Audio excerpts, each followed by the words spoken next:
స్వామి మీరు ఎక్కడున్నారా? అక్కడ భాస్కర్ గారు మీ గురించి అంత చండాలంగా మాట్లాడుతున్నారు తెలుసా? అవునా? అసలు నువ్వు మాల్లో ఉన్నావు అని కూడా చూడకుండా పెద్ద తిట్లు తిడుతున్నాడు. అదేంటి ఆ స్వామి అలా అంటే ఈ స్వామి ఎందుకు ఇలా చెప్తున్నాడు?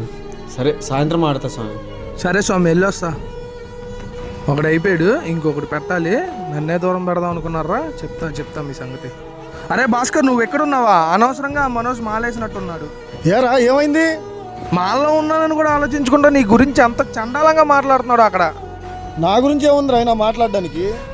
నీ పర్సనల్ లైఫ్ అంతా బయట పెడుతున్నాడు అక్కడ. ఎక్కడున్నాడు రాడు? గుడి దగ్గర ఉన్నాడు.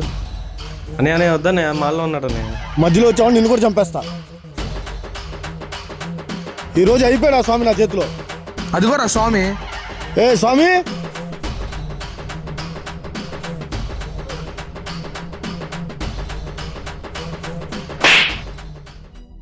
మా ఇద్దరి మధ్యలో పొలాలు పెడదామని చూస్తావా? నేనేంటో స్వామికి తెలుసు, స్వామి ఏంటో నాకు తెలుసు. ఇంకోసారి మా చుట్టుపక్కల కనిపించావనుకో నరాలు లాగేస్తా. వెళ్ళిపా.